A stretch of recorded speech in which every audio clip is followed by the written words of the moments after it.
Dans Hors-saison, diffusé chaque jeudi soir sur France 3, Marina Hans et Sofiane Zermani mènent l'enquête pour arrêter un redoutable tueur en série. Et si certains critiques ont adoré la série, d'autres n'ont pas caché leur déception. Depuis jeudi dernier, France 3 propose chaque jeudi soir à ses téléspectateurs une rentrée glaçante avec Hors-saison, sa mini-série événement qui met en scène Marina Hans, Mytho, et Sofiane Zermani, les Sauvages, plus connus sous le nom de Fianso, dans la peau de deux policiers lancés sur les traces d'un redoutable serial killer. L'action de Hors-saison, coproduit par nos voisins helvétiques, se déroule au CIM, une petite station de ski de la région des Dents du Midi. Alors que les vacanciers partent et que la neige fond, le cadavre d'une femme assassinée est découvert dans une mise en scène intrigante et macabre. La capitaine suisse Terren Perry est chargée de l'affaire, bientôt épaulée par l'enquêteur français Lies Boaouni qui lui révèle qu'un autre corps a été retrouvé dans un état similaire de l'autre côté de la frontière. Et tandis que le mystère se accent aigu Pessi, Steren découvre que son fils a tué accidentellement sa petite amie en voiture.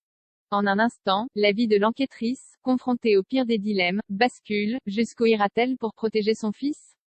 Construite autour d'un twist ultra efficace, Hors-saison a démarré la semaine dernière devant 2,38 millions de téléspectateurs, pour une part de marché de seulement 12,1% sur l'ensemble du public, et un tout petit 1,2% sur les femmes responsables des achats de moins de 50 ans.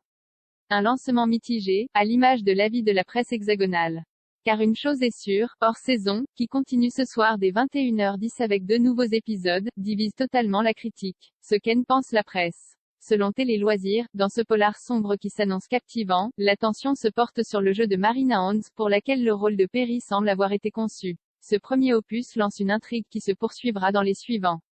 L'idée d'impliquer la responsabilité pénale de l'enquêtrice dans l'affaire nous paraît non seulement originale, mais aussi d'une redoutable efficacité en termes de suspense. 5/5 selon Le Parisien, ce polar-là ne fait pas dans le sentiment.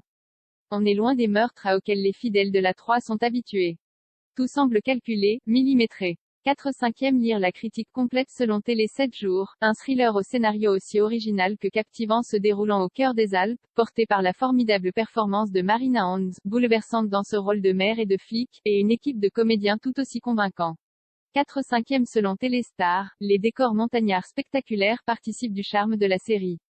3/5 selon CableSat, la première partie est classique, austère et surlignée. Puis la série surprend agréablement avec un twist relançant l'intérêt. 3/5 selon Le Monde, malgré les efforts de l'interprète principal qui sait ce que tragédienne veut dire, malgré l'irruption d'un collègue français venu prêter main forte, Sofiane Zermani, Hors-saison reste loin des sommets qui font son arrière-plan.